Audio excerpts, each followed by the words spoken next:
Hi everyone, I'm Caroline Zakari and I work for the Office of Civilians and Community Services here at the Los Angeles Public Library. Welcome to Small Business Month. Today's program is called Top Secrets to Buying a Franchise and is brought to you by SCORE Small Business Mentors and the Los Angeles Public Library. Today, Christina Hoffield will talk about franchising basics, including the array of categories, investment levels, ownership options available, and how to go about defining your vision to make sure you're selecting the right fit for you. We'll have a brief Q&A after the presentation, so please send us your questions throughout the program. Thank you, and take it away, Christina. Thank you, Caroline. Thank you to the LA Public Library and to SCORE for having me today. Fun known fact, I learned about 2 weeks ago through my daughter that you have to have over 1,100 books, you can correct me, to be considered a library. We are avid readers in my family, and apparently throughout our house, we have enough books to be considered a library. Well, thank you for joining me. We're going to cover a lot of ground today. We are going to talk about secrets to buying a franchise. So I talk fast. As Caroline mentioned, you can put some questions in the comments, and I promise we will get to all of those at the end. So to introduce myself, my name is Christina Hoffield. I am with FranNet in Greater Los Angeles and Southern California. I myself am a small business owner. I am a business and franchise consultant. I'll explain to you what that means. Prior to starting my FranNet business, I spent over 20 years in the corporate world. I worked for large global law firms driving their client development, their marketing side. I worked for smaller startup businesses. I worked with entrepreneurs. I worked with, venture capitalists and private equity firms. And I am really passionate about connecting people and really helping people achieve their goals of business ownership. So to give you an understanding of who FranNet is, what we do is we help match people with franchises that are in alignment with their goals. First and foremost, education is the critical thing that we find important, which is why we so value our relationship with SCORE. We want to offer our clients informed choices. We do not sell franchises. We are really that matchmaker and that coach. So let's dive in. Like Caroline mentioned, we are going to cover a lot of ground today. There's a why, right? You guys are all here. Maybe you own a business already. Maybe you're looking to diversify that. Why business ownership? And what are your options? We're really going to focus in on franchising, buying a franchise business. What are those models? How do we find that right fit, right? How do you, as somebody who's looking at starting your own business, how do you kind of work through identifying what that is? And we're going to give you some resources, right? Again, knowledge is power. We want to give you tools and tips so you can make informed choices. So why business ownership? I talk to people on a daily basis and, I hear some of the same things, right? We all have this idea of, maybe entrepreneurship, small business ownership as being maybe something that we would want to do, right? And why? Success can be defined in many ways and it has different meanings for people, right? It could be wanting that emotional fulfillment from something. Maybe it's that you want more flexibility, right? Maybe you're having to go back to the office and you've had these past few years of having more flexibility. Maybe you want autonomy and independence, right? You want to work hard to put money into your own pocket versus that of a corporation. Maybe it's control. I'm working with somebody yesterday, and what they had mentioned to me is, right, they want portfolio diversification. They want to create another revenue stream to really have that financial security. So thinking through why, what does it mean to you? Because it's not easy and it's not for everyone. So really starting that soul searching and sort of defining what this is going to do for you is incredibly helpful. And when we all think of starting our own business, there's typically about 3 ways. So you could start a business from scratch, right? Create something from your own idea, have all the control, all the autonomy. You're putting together those processes, you're figuring that out, you're having to raise money, figure out how you're going to be funded. Banks don't necessarily like brand new ideas, right? So really having to figure out how can you fund that new business. Buy an existing business, definitely pros and cons to that as well. You will typically buy an existing business at a multiple, but these can be also great opportunities for people. For the purposes of today, we're really going to hone in on buying a franchise, right? We're going to share some of those top secrets with you. So let's start with really the basics, right? What exactly is a franchise? At the very simple definition is a franchise is a license to use the name, the trademark, the products, and the business systems in exchange for an initial franchise fee and ongoing royalty payments, right? Very simple definition. So, why do people tend to consider franchising, right? Um, you may be a person who is very creative, has great ideas, and are able to implement those, right? Most of the people I talk to say, I want to do something, I don't know what that is.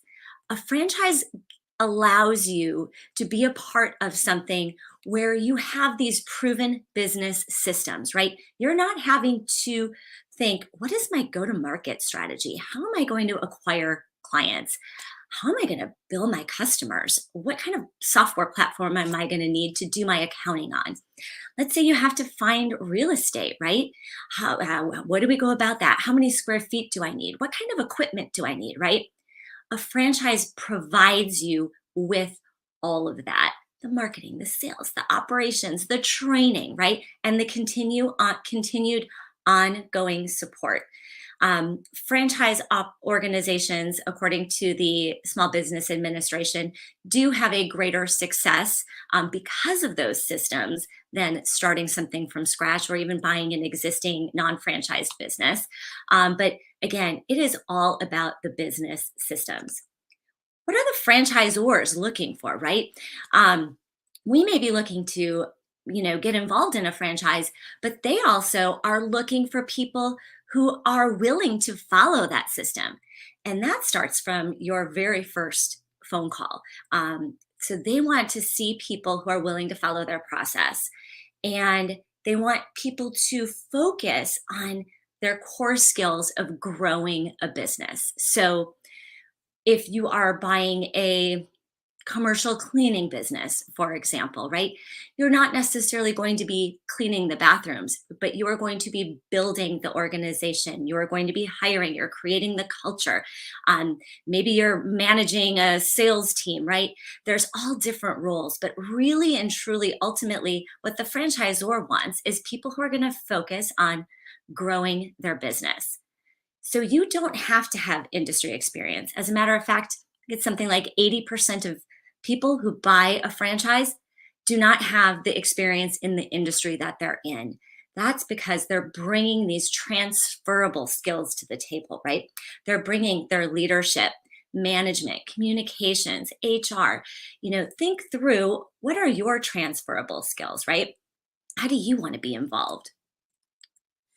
So there are advantages and disadvantages. So let's talk through some of those. Like I mentioned, it is not for everyone, right?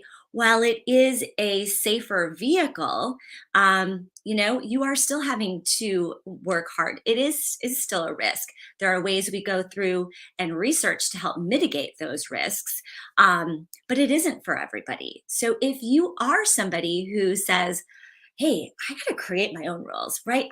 That doesn't make sense to me. I always want to do it my way. This may not be the best vehicle for you.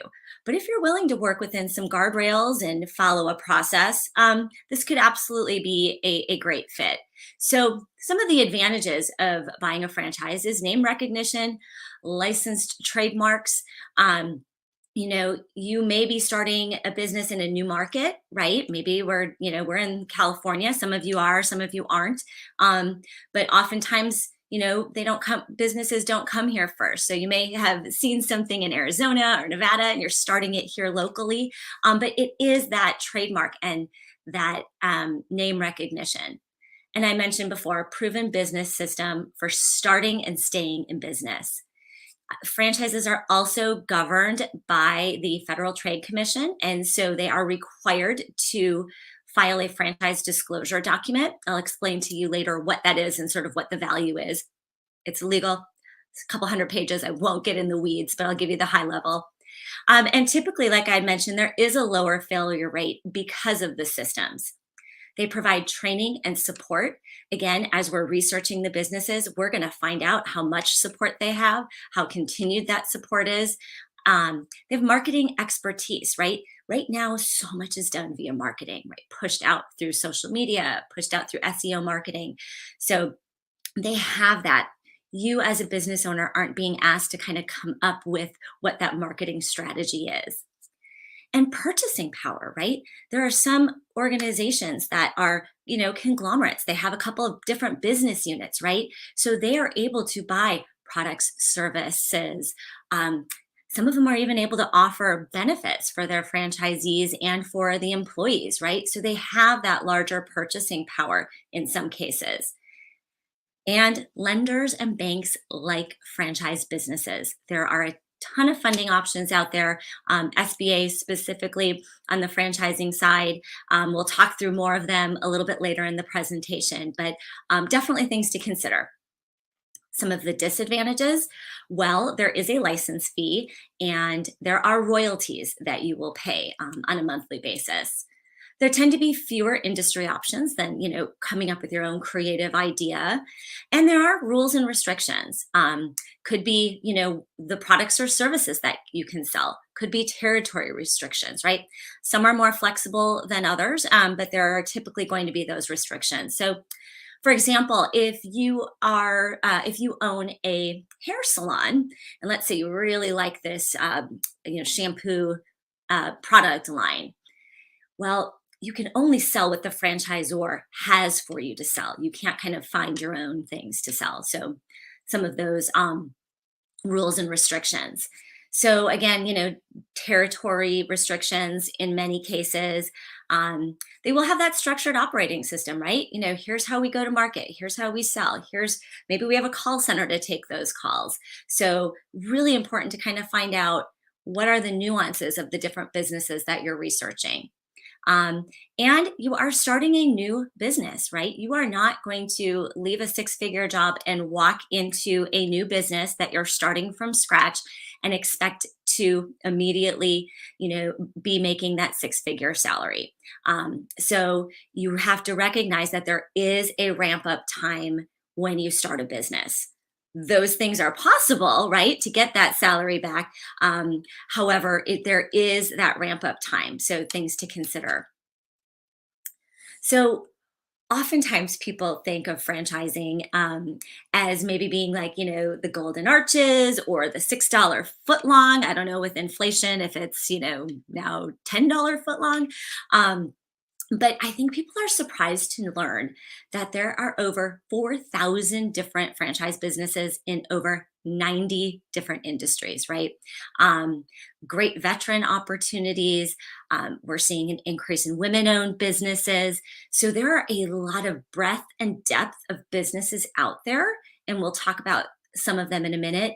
But it's not just, retail, restaurants, Dunkin' Donuts, right? There are so many opportunities out there and it's overwhelming, right? If you do a Google search, you're kind of like, what does this mean? But there are options. So let's kind of talk briefly through some of those options. I think historically and we've always considered sort of recession resistant, right? We want to do our research and figure out how businesses thrive through different economic conditions. Now we have some, hindsight where we can say, how did the business do during a pandemic, right? So for example, take children's education and enrichment. This could be anything from again, tutoring services, coming into schools with art programs, coming in with sports programs. Definitely a growing industry. We've seen the past 3 years declining in a lot of those areas that the schools were able to provide. So there's franchise business out there that focus there. Pet grooming and supplies. I don't know about you all, but I suspect there are other COVID dog owners on this webinar today.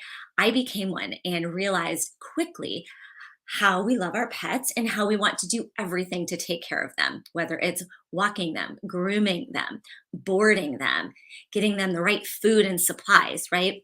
great franchise businesses out there in that industry. Residential and commercial cleaning, two different business models, but really strong, really recession resistant businesses. Residential maintenance and repair, that has been booming over the past few years, right? We've all been making improvements, remodeling, working from home, painting, looking at our yards, adding lighting, adding hardscape, or maybe painting our hardscape. So there's a variety of businesses there as well. Laundry and dry cleaning. Even on Zoom calls, we wear some things that we have to launder and have to get dry cleaned. I think that there's a niche of B2B, businesses that serve other businesses, whether it is sales coaching, or corporate coaching, executive coaching, training, cost reduction services, marketing services. There's a wide variety of options in that area that could be a great fit for the right person, right? Hair care. While the salons shut down, I am optimistic that we won't see that happen again. And we all want to get our hair cut, highlighted, kids, men, women. So again, a great business. Health and wellness. The International Franchise Organization Association published an article yesterday on the growth of health and wellness businesses. We're seeing growth in everything from your sort of traditional health, from gyms and fitness, to saunas, red light, laser treatments, cosmetic treatments, physical therapy, chiropractic, right? Just a wide variety of health and wellness related businesses. Signage, digital imaging. So, one thing that surprised me was that businesses change their signs every 4 to 6 weeks. So thinking of commercial signs, commercial wrapped vehicles, that's a manufacturing type of a business. Senior care. I think it's, a couple hundred, like 10,000 people a day turn 65. I don't have the exact number off the top of my head, but senior care, right? We're looking at ways to maybe potentially not take our loved ones out of their home. How can we provide services in home? Maybe it's, hey, we want to keep people in this community active and engaged. What kind of fitness programs are catered to that aging market? Maybe it is between in-home care. Maybe it's that service of how do we find the right place to put mom and dad, grandma and grandpa, right? Automotive, we're all driving, cars need parts, cars need to be fixed. Home inspection and home improvement. So some of you may be joining us from Southern California. I am a Wisconsin transplant, although it's been since 1996, but I remember moving out here and thinking, oh, this is great. There's no mosquitoes. Well, flash forward, 25, 30 years, and we have mosquitoes out here. So pest control, all different types of pests. I use mosquitoes as an example, but we've, definitely an essential service, right? We all want to spray. I want to, keep ticks away from our dogs. So lots of options. Again, business services, businesses that serve other business. Beauty, hair care, lash care, waxing, cosmetics, massage, spa, staffing. So I hope this paints an example for you of a wide variety of industry options that you may not have thought about, right? And so one of these secrets we'll get into is kind of how to identify what might make the most sense for you. Well, let's talk about this legal document called the franchise disclosure document. So it's typical of public company filings, right? The franchisor really has to do the same thing. So this FDD is going to list all information: how long they've been in business, how many franchisees they have, any closures, any bankruptcies, any litigation. Item 7 is going to list all your costs. Item 19 is going to be their earnings claim if they provide some. So it's going to tell you everything really from a dollars and cents and documentation that you need to know. It's going to list the franchise agreement. I will also say that it's non-negotiable, right? Everybody who's buying a franchise for a specific business gets the exact same agreement. There is no negotiation. which is why we always recommend talking to a franchise attorney specifically that practices in your state. So even if you have, your uncle is a divorce attorney or a litigator. I worked for big law firms, large global law firms. If there was a franchise business, they always brought a franchise attorney in to represent the client on those specific issues. So let's talk about one of the most important things that is in this franchise disclosure document for you as a potential owner. They list contact information for all current and past franchisees. Okay, you're probably scratching your head going, all right, why is that important? Well, one of the steps that you take in your research process is to validate with other owners. So once you have that FDD, and you can call as many owners as you would like to get those hard questions answered. Verify, hey, how much money did you make your first year? How long did it take you to break even? Tell me, what are you taking home now after being in business for 3 years, for 5 years? How many hours a week are you involved in the business? Let's talk about hiring, right? I've heard it's really hard to hire people in XYZ industry. How are you overcoming those hurdles? Is it a hurdle at all, right? How's the franchisor? Are they providing the support and the training that they said they would provide? So, right, the franchisor wants to sell you a franchise. The franchisees have no skin in the game. They are going to give you the honest answers. And that is a really important step in that research process, because that's what's going to help you mitigate that risk, right? You are going to come up with, what do you need from this business and validate that it's possible through talking with other owners. Of course, there are no guarantees. However, this is giving you insight as the potential owner. So let's talk about different business models that you see in the franchise industry. So it's typically we have sort of a semi-absentee or an executive model versus an owner operator model. And I will say I have people I talk to that say, really, I just, I don't have much time at all. I really just want a passive investment.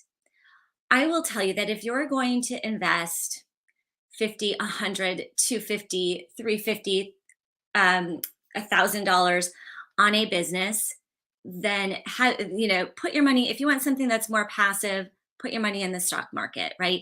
You are making an investment in your business. That's not saying that it can't be managed or run, but you're the owner. So your name is on that paperwork and you have a vested interest in making sure it's a success. So a semi-absentee executive model business, this is really where you're working on the business and not necessarily in the business. These days, everything's done by your phone. So you can manage those key performance indicators, KPIs, remotely. Every morning you can look and see what appointments are scheduled, what is my revenue, what is my, accounts payable, accounts receivable, who's showing up for work, how many classes are booked, just depending on the nature of your business, right? It is accessible to you via your phone. So typically it's defined as 10 to 20 hours per week. When you're validating with the other owners, you're going to validate that, hey, maybe you only have 5 to 10 hours a week. Can I operate this business successfully at that level, right? Maybe you have a little bit more, but we're going to really want to make sure that we're finding that right model for you. Oftentimes this is where I, talk to executives or individuals that are looking to create a corporate exit strategy. So they have some extra bandwidth. Maybe it's a spouse partnership or brother sister partnership, but you are maybe looking to create that corporate exit strategy. Maybe you want to start semi-absentee and in the next 3 to 5 years scale away from your corporate job, right? You are providing those leadership skills, right? You're managing the manager. No industry experience is required. If you buy a hair business, you don't have to have experience cutting hair. Typically, it's going to require some sort of a brick and mortar storefront and typically will be at a higher investment level because of the real estate component. So owner operator, this is where you are full-time working on and often in the business. Now, that does not mean that if it is a residential cleaning business that you are scrubbing toilets, but you are there leading the team, managing the team, maybe doing some interviews and hiring, managing the marketing. And the different franchise systems have preferences, right? They are set up to be owner operator, semi absentee, or offer both, right? So we want to look at businesses that are in alignment with our bandwidth, our capacity, how we want to be involved in the business. Um, with owner operator businesses, starting to work full time, one of the things I talk with my clients about is ask those questions, right? Are you able to scale back? You might have started full time in the business. Tell me, you've been in business now 3, 5, 7, 10 years. What does that look like for you now? So, again, just things to consider as you're looking at what model is going to make sense for you. Okay, so we've kind of gotten the basics down, and I'm going to give you some tools and tips on how you can take some time and kind of identify what businesses might make the most sense for you, right? Not every franchise is for every person, and not every person is for every franchise. I think one of the things I get asked typically on webinars like this is, what's the best franchise out there? There is not a one size fits all model, right? We all have different skill sets. We all have different budgets. We all have, different ways we want to be involved in the business. So there is not a one size fits all model. It's important to really do that soul searching research to figure out what is the best for you. So one thing I would absolutely suggest, and organizations like SCORE are wonderful with helping people walk through some of that financial planning. But again, make your list of why and what you need, right? Why are you looking at starting this business? Maybe you want to spend more time with your family. Maybe you're an athlete and you want to be training. Maybe you want that diversification of your portfolio. Maybe you're a mom who's entering back in the workforce and hitting some hurdles, right? And think, I have these great skills. How can I start a business? Um, do you want opportunity? Do you want to keep your corporate job? Are you looking at creating that exit strategy? Maybe you have a consulting business and you kind of want something that accommodates it, right? Maybe you have another business and you want something that's going to kind of be complementary to that business. And think about what income levels you need to hit and when, right? What do you need to take home in the first 6 months to a year to 3 years to 5 years? How much are you willing to invest in the business, right? Think through all of these things. Assess your skills, right? Think about, what am I good at? What do I like to do? What am I bringing to the table? And build out a business model. I spend a lot of time here with my clients, but think through, thinking about real estate, right? If you think about going to buy a home, we're all going to create these lists of nice to haves, must haves, what we want, right? So we might say, I really want a 3-bedroom, 2.5 baths. I want a pool. I want to be at the end of a cul-de-sac. And then you start shopping around. You're like, you know what? That I think I really need 4 bedrooms because I'm going to be working from home. So I need that office. And gosh, the pool is a lot of maintenance. I don't want that. So it evolves, right? We might have a list of things that we say are must haves, but as we do the research, we realize, I don't really necessarily need that, right? Nothing is perfect. Just like a business, how many employees do you feel comfortable managing? What kind of customer do you want? Do you want a B2B business, a business to consumer, business to business? Are you, product or service, or does it matter? Are you somebody who's willing to take a risk on maybe a newer or established industry, or a newer franchise, or in a newer market, or really is having something with, lots of units open and I can validate with a lot of owners? Is that important to you? Do you want room for growth, right? Do you want to own more than one unit? Do you want to own multiple territories? Or maybe you want to be a person who is helping other franchisees to grow and launch their business, right? They call that more of an area developer type of a model. Um, how many hours a week do you have to work in the business? how many hours a week do you have to devote to researching the business as well? What kind of business environment do I want? Am I okay, in shorts and flip flops? Or do I really want to wear a suit? Or do I feel comfortable driving a wrapped vehicle or wearing the polo shirt of my business when I'm out meeting customers, right? What feels good to you? What do you envision yourself being involved with? And be financially prepared. Again, I will refer back to SCORE here. They are fabulous with helping people to put these things in order.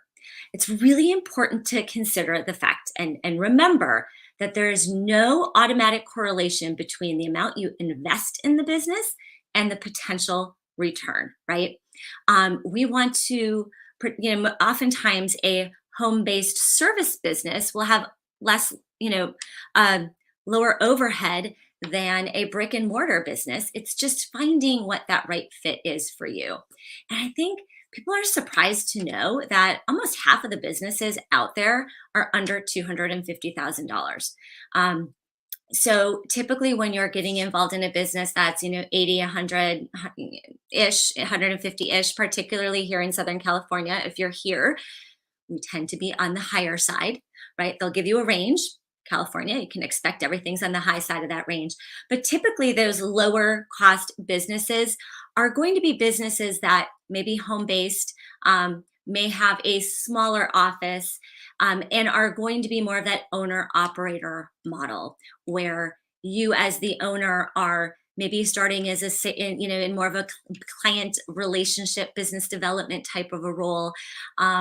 Maybe you're more boots on the ground, more service oriented. So and then as you get up, right, you're typically, if it's over 200, 250, you're looking at equipment or real estate, which is really driving up the cost. So again, lots of different options out there, but just want to help give you an example.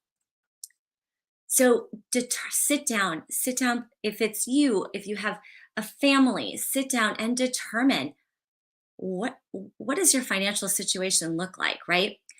How much do I have cash? What am I willing to borrow? What does that look like? What kind of working capital do I have as we're ramping up to this business? Do I have a significant other who has an income that will support us as I'm building my business, as we're building our business together, however you decide to move forward?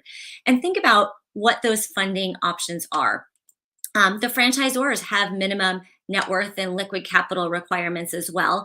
Those are typically based on the investment level and the growth level. Establish the best funding option, which I'll talk about in a minute, but you want to begin with the end in mind, right? It's just like buying a house. We want to know what you're qualified for.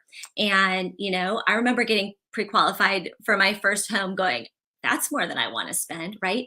Just because you're pre-qualified for it does not mean that's the investment level you have to be at, but we want to really have a full understanding of what that's going to look like. So let's talk a little bit through funding options. Again, I always recommend that my clients have talks with some of our lending sources who are really knowledgeable, who live and breathe this on a daily basis. But to walk you through what some of those funding options are. We have a changing environment, right? Rates have just gone up. So, things are constantly changing and there's no one best solution. Many of these can be combined, right? To come up with a full portfolio. But of course, I think people think of SBA loans. SBA can be a great place to start. You have home equity lines of credit. You have a portfolio loan. So similar to a home equity loan, you're borrowing against your investment portfolio. And again, you can combine all of those. Sometimes some of the sellers, the franchisors might have some funding options. You've got friends, family, fools, that route. And in the middle, I put 401k IRA.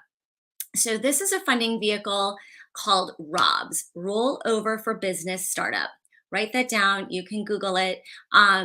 But it's a funding vehicle that has been around for about 35 years. This is where you take your 401k or IRA from a previous employer and you roll that over into your own business. It can be used as a cash injection, can be used to take a salary, can be used in conjunction with any of the other loans I mentioned, and that's tax and penalty free.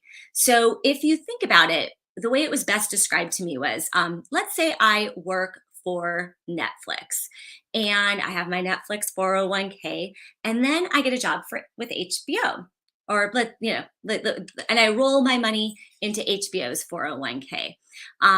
What is HBO doing? They're using that as a cash injection into their business. Maybe they're making new investments in technology, right? You're doing the same for your business. So again, Rob's roll over for business startup.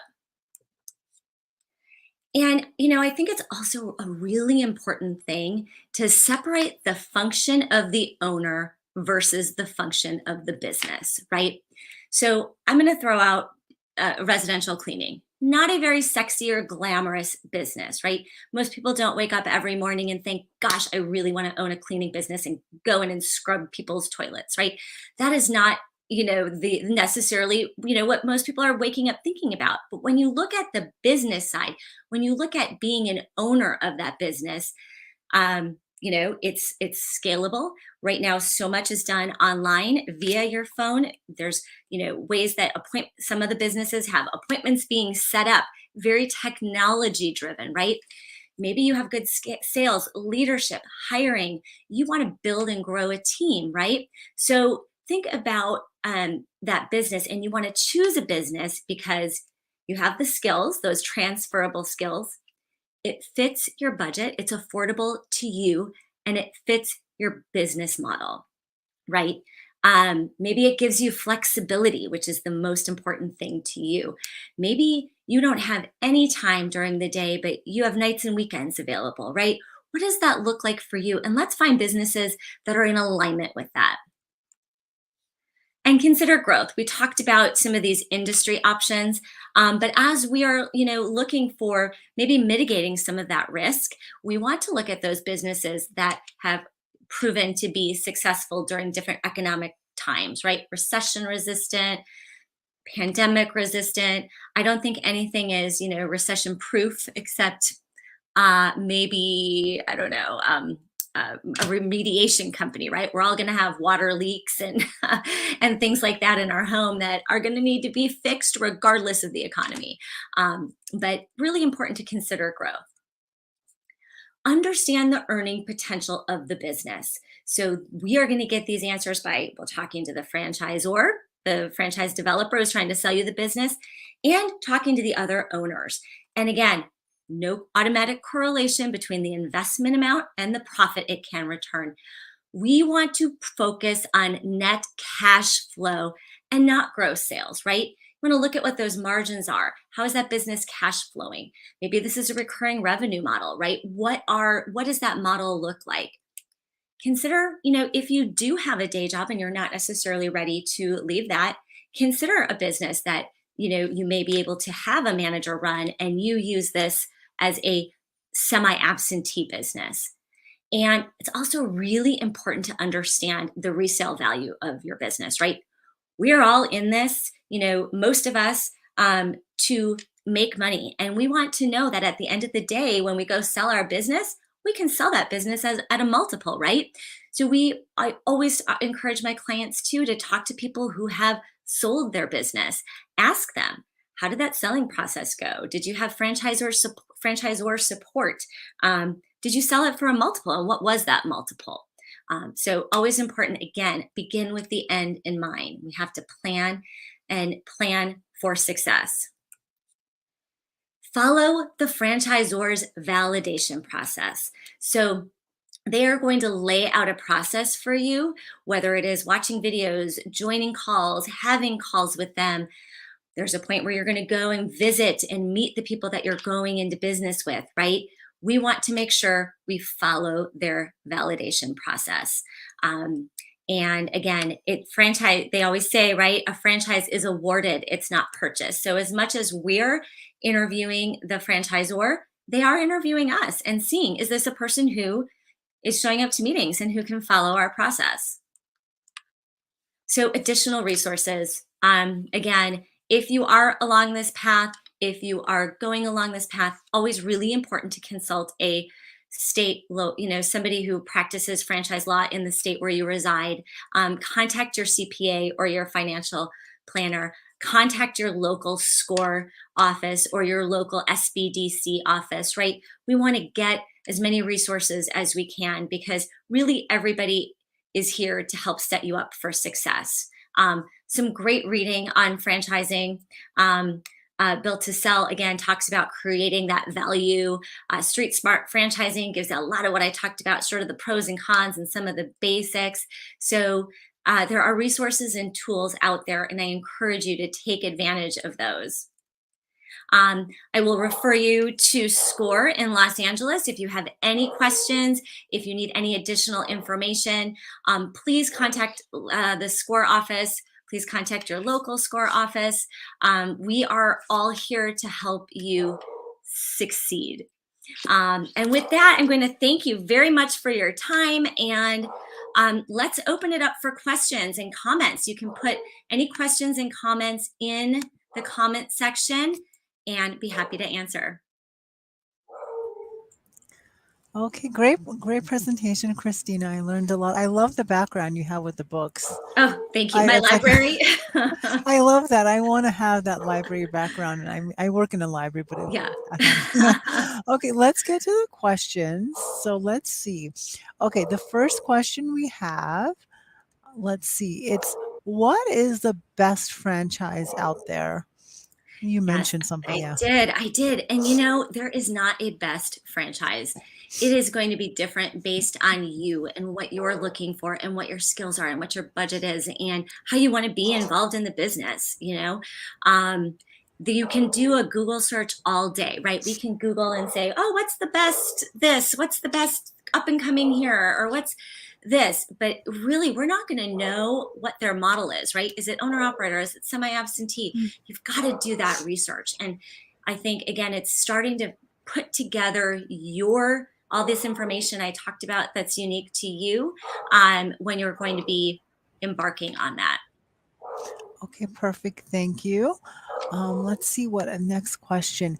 How long does it take to open up a new franchise? Like on average, how long does it take? Yeah. So typically, just to kind of understand what that research process timeline is and then how long you would take to actually open. So typically when people embark on this research process, it takes anywhere from 45 days to 2 to 3 months. What we've found is particularly over the past couple of years, some people might take as long as 6 months, not often, but it's, if you say on average 2 to 3 months of just researching, and then we make that decision and commit, we sign a franchise agreement. So if you are starting maybe a more home-based or mobile business, you can be in business, within 30 to 60 days. You're going to go to training, you're going to get all those resources, and then you can launch your business. So it's fairly quick. If you are opening up a brick and mortar business, you've got to find real estate, maybe do the build out. So you're looking at about 6 to 9 months from signing that franchise agreement until you would be in business. Okay. Thank you. No, it's good to know. Thank you so much. I have another question. Mhm. What happens if and when I want to sell my business? Let's just say, I'm not, I want to move on. Like, Mhm. what do you do? Like, what are the steps? Absolutely. So that happens all the time, right? Somebody might get divorced or there's, ill, or you just generally want to move on. So your typical franchise agreement is going to be 10 years. You can sell. You would want to, talk to the franchisor, let them know what your intentions are and see what support they're going to give you. Some may help you sell that business. They may get involved in that resale. Some may say, sounds great, you're on your own. You can find a business broker, biz buy sell, and go through that process. So I think that it's an important question to ask about how that works, because it's going to be different depending on each franchisor. But I always say that's a question you put on your list as you're going through your due diligence. Ask that question so right? We all are ultimately going to want to sell, ideally for a multiple, and earn that profit. So you want to know what their process is. Okay, so basically it's 10 years and then like Yeah, before, and you can or if sell it's before, after, you can sell yeah, after, right? after, okay. But you also have to say, what if I put my business on after 7 years and it doesn't sell? What are the repercussions there, right? So Okay. you'll typically talk to the franchisor about how that works with their specific business. Okay. Perfect. Thank you so much. Let me see if another question has come in. They're so quiet today, the audience. I know. Um, I'm trying to think of questions. And of course the audience audience is listening, but they're just now asking more questions. It's just the Go ahead, ones that we ask had. away. I just I covered know. everything. There's Yeah, you nothing left to did. It ask. was a great. No, no, it was good to like. I mean, I was taking notes too because like I didn't know about the rollover the ROBs. I didn't Hmm. know that was a thing, and like I took lots of notes. I was like, I didn't know any of this because it's like franchises. It's interesting because not as many people know about it. Like you always think, Hmm. oh, McDonald's or yeah, Dunkin' Donuts, whatever. But you're like, how do you get into something like that? But this is all good information, interesting. You know, yeah, I took lots of. And um, and again, if there are questions or connections or anything like that, Score is out there. They're great. I work with them regularly, and it's such a great resource for really growing business. And some of you might be in LA, some of you might be all over.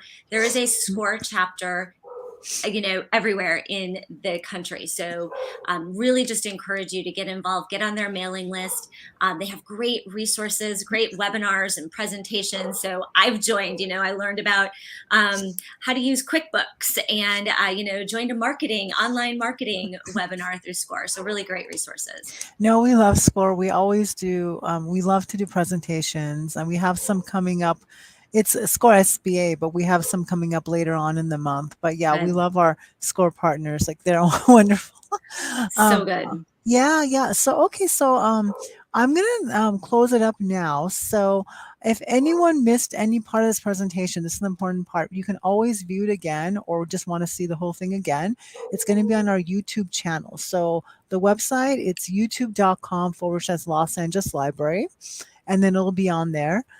So you can go view it again. And then we have our next Small Business Month program is going to a streaming program. It's going to be coming up, the SBA 101.